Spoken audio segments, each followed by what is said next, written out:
What's good, YouTube? Welcome back to another PlayStation 5 video. We have had the PlayStation 5 for about 3 days. Man, I've been so fortunate to be able to get it how I did. If you haven't seen that video and me unboxing everything, I'll put that in the description if you want to check it out. If not, no worries. But today I just want to talk about the things I really like about the PlayStation, and I guess some things that maybe could be changed, or not changed, but just like, tweaked up here and there.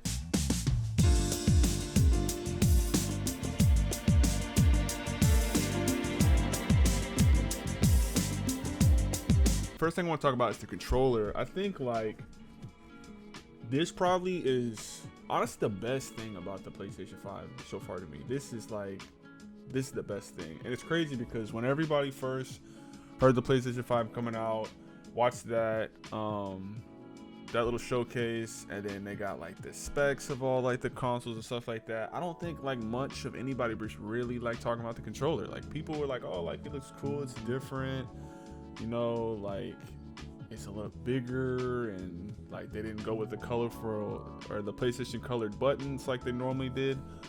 But nobody really like talked about it. And then people heard about like the haptic feedback and all the other stuff, and people were just like, nobody really like knew what PlayStation really meant by how they were changing up these triggers.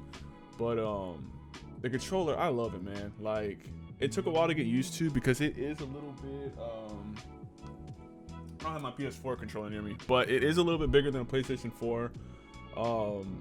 This part's a little bit like where you hold it is probably a little bit longer, and it's like cut off. It's not like rounded like before. So before it was a little weird, but I think for people that have bigger hands, I think you're really gonna enjoy the feel of this. It's a really nice fit, and the back is textured. I don't think you guys will be able to see it on this camera, but it has like the PlayStation triangle X, O, and X, or triangle X, O, and square on it. And I think that's pretty neat, just little small things. But yeah, man, this controller is awesome. I think it's really cool that there's a built-in mic, and we'll show some footage of like how that sounds later on. But the mic actually like impressed me. But I know the things you guys are waiting for is, or really hyped about after seeing other people play it, and some of you that have played it, are these triggers, man. And like if we go into Astro's Playroom really quick, because there's a spot on here that I think shows it the best, how dope like these triggers are when it comes to just like playing games. So let's get to that level really quick. All right, so we're here. This part of Astro's Playroom is probably one of the best of showing it off. There are a couple other parts, like there's a part where you're like a monkey and you're climbing, and you can feel like the resistance, and then there's like this one where you're like a spring, and you can kind of feel the resistance as like the frog like hops around. But I think this one like really shows it off.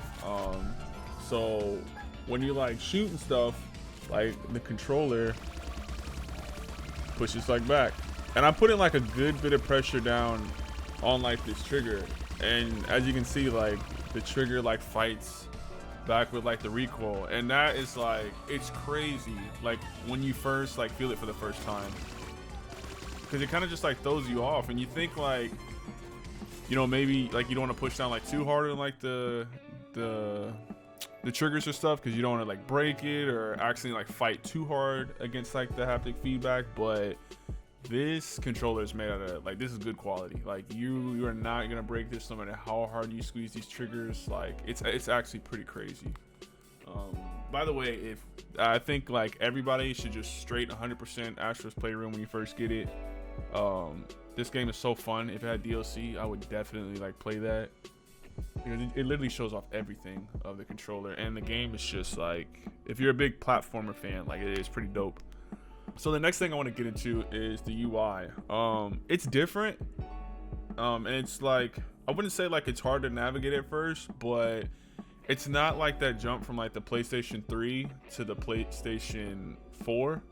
Because the PlayStation 3 had like the same UI across like that, the PSP and stuff like that, and the PlayStation 4 for the most part pretty much had the same UI, but it was like changed up a little bit.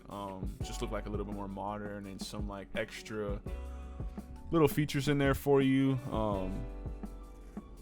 just to kind of like bring it alive. But this one, I think the thing that stands out with this UI, with there being so much in it, is it runs so smooth.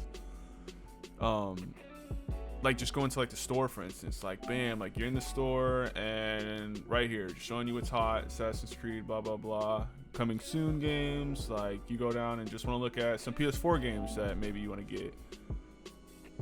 Right here, store is loaded up. These are all the PS4 versions of these different games coming out, or they're already out. And then say you're done with that, want to look at the PS5. Like just like that quick, you're just like jumping around to different games, and they have like the little subcategories for like the collection stuff, the monthly picks, you know, the subscriptions, EA Play, all that.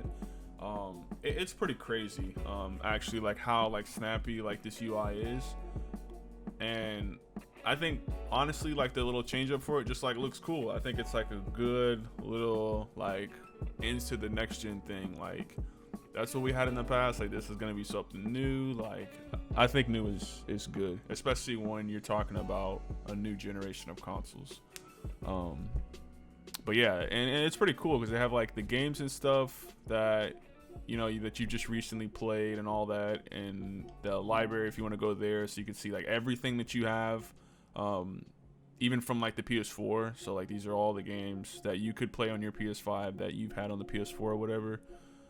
Has it broken down like the games that you have installed currently, what's the PlayStation Plus games, which I think this is really cool, the PlayStation Plus collection.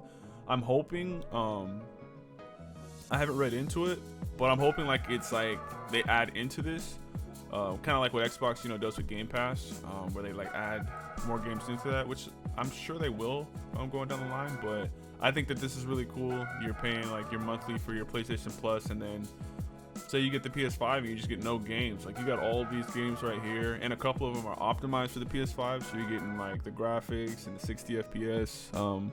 I know for sure God of War and Days Gone have it. I haven't tried the rest out, but yeah, like I think that's pretty awesome. But what else? Yeah, so the media also, I think it's really cool that that's like in its own separate thing. So like if you're getting on here or like have it plugged into like your TV and you're just going to watch like YouTube, Spotify, Disney Plus, whatever, I think that's pretty cool that they have it. I want to get the media remote and try that out. So I think that's gonna be pretty dope once I have my PlayStation like hooked up to a TV in here. So yeah, we'll see. I kind of want to get all the accessories now that I'm kind of like getting like really into this thing. I normally do a lot of stuff on the PC. Like most of my games are on the PC. Most of when I stream my games and stuff, they're from the PC. But this thing has been so like fun to use that I definitely want to start using this a lot more for like YouTube videos and stuff. Like the games that it plays on, they just look really good. Like that 4K 60 it's so worth it, especially if you don't have the most powerful PC or just a single PC. It's awesome. But a couple things I also want to talk about with like the UI are like some little features. So I know like for instance Xbox has like their quick resume, which is it's really cool, especially if you're like somebody like me who, you know, you're playing single player games, a friend texts you and calls you, it's like, hey, like we're on Warzone or we're playing 2K or whatever, like bam, you just swap over, play that with them, and then come right back and you're just like right where you left off. I think that's pretty dope. But the thing I like about this is the so if you just press the PS button just once and you go down to here, the switcher, it'll show the last 2 games that you played or the last 2 media apps that you used. So I think that, for instance, the same scenario applies. Like I'm playing Astro's Playroom, so it's like, let's play Apex. This is a good way to use the PS5's like quick loading times when it comes to the games. It's not quick resume. It's not gonna like, when I go back to Astro's Playroom, it's not gonna like put me right there. I'm back where I was. But I think it's a really cool feature. You don't have to go to the home and go find the game that you last played or anything like that. I think it's really cool that they just have it right there in the switcher. Bam, you're booting up, now you're playing Apex, and then you know, they're done playing Apex or whatever, go back to Astro's Playroom, you start playing that. I think that's really cool. I haven't heard a lot of people talk about it, but I like that. It's the little things for me that I really like. They just make, you know, things more easier. But the UI is pretty cool. The one thing I really like about it is, for instance, you know, you're in the game and you're playing. You can hard hold the PlayStation button and you're back here, you know, your normal like home screen or whatever. But I think it's cool, and it took me a while to get used to, because, you know, on the PS4 you press the PlayStation button once and you're going back to the home. But you hit this and yeah, it's showing like your cards of like the areas you can go to, and it'll show like trophies and game hints and stuff like that. People that are like in parties, you know, like join this person playing this, or that person in their party doing that. But down here, like, I think it's cool that it keeps you in the game while you're looking at this. So you got like your friends messaging you, 2K updates, party invites, trophies that you earned, games downloading, stuff like that. I think it's really cool that you don't have to leave the game to see all that. It's just like right here, and then you pop out of it and you're back to playing. Or this game base, you see all your friends that are online, all the parties that are available to join right now. I just think it's really cool that they keep you in the game like while you're doing it. And this is another thing, I didn't really notice this at first, but if you're playing a game, or I think if you have like a game on your PlayStation, it will put like that featured like soundtrack. Like I was playing Miles Morales the other day, Spider-Man, and I just like went to Spotify, and that was like the first thing up there. It was like the soundtrack of the game. So I think that's really cool that they like, with the Spotify integration, you have like your soundtracks, but then like it also gives you the games that PlayStation has. So that's pretty cool. Help me find this Kid Cudi song on there. But yeah, I mean, you got like things like your mic, you can mute that, adjust the level, look at like your wireless controller, see what the battery life is on. Broadcast, we'll get into that feature probably next. I got that broadcast really like, it kind of like put my like, set the bar like up here for me, because I was like, man, like at first I never really broadcasted that much on the PS4, but I've tested it a couple times and it's okay. Like, you know, it's not the worst thing in the world, but it's just like, I don't know, it's not like it's like they really like thought or put a lot of like effort into it. But I feel like this time around, what you'll see here in a little bit, I have like a clip of like the broadcast that I had. They make it so easy, and it runs very good. Like I was playing Demon Souls, I think I had a broadcast of like Apex, and I was still hitting 4K 60, and the stream was going on and it was doing its thing. Like I was like, man, that's like pretty crazy.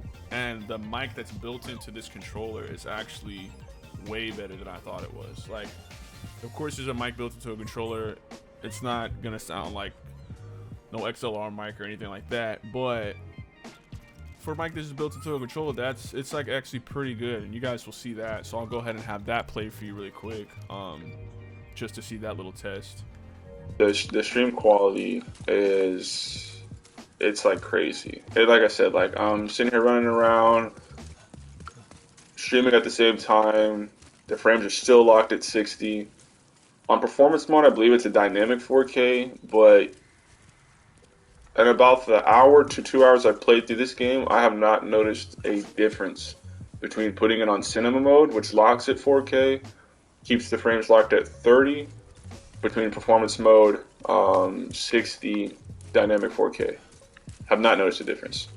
There are some like areas, I guess like if you really look hard, that like the resolution will like change or whatever, but like playing this at 60 is just perfect, and like picking up on stream like looks very well. It's actually surprising, and the mic. All right, and so the last thing I want to talk about is just some things that, you know, I like, but like, I guess not dislikes. I don't know what I would really call them, but for one thing, the front USB port of the PlayStation 5, and that's the port, I think it's called the USB Type A, but yeah, where you plug that in to, you know, like charge your phone or you charge your controller. I didn't know that even if you put it in rest mode, that front port doesn't receive any more power. So when I first had my PlayStation, I thought my controller was broken, or my PlayStation broke, and I was like, man, like I did not want to send this back, and I don't want to like go through this and this. Like I'm trying to like figure out what's going on because my controller was not charging, and I would go to sleep and I'd wake up and it'd be on like 1%, and I'm like, man, like this is just not good. But after doing some digging around, I found out if you just use the back USB ports, for whatever reason, when it's on rest mode, like it says it'll still charge and still supply power for 3 hours, or you can unlock that if you want to. Those will still charge your controller overnight. So even though like you'll plug in the controller and it will flash like orange right here with it off in rest mode, but it will not charge when it's in rest mode. Only when the PlayStation is actually on. So you just use the back ports and then you're all good. Or you can just use the Type-C to Type-C in the front, and then you're good to go with that. Other than that, that's about it. If I missed anything or there's like some question you guys have, just feel free to leave that in the comments. But yeah, we will definitely have some more PS5 content coming in the future. Glad to be back to making YouTube videos again. Really appreciate y'all that have been just, you know, sticking it through with your boy. But I will catch y'all on the next one. Y'all be easy.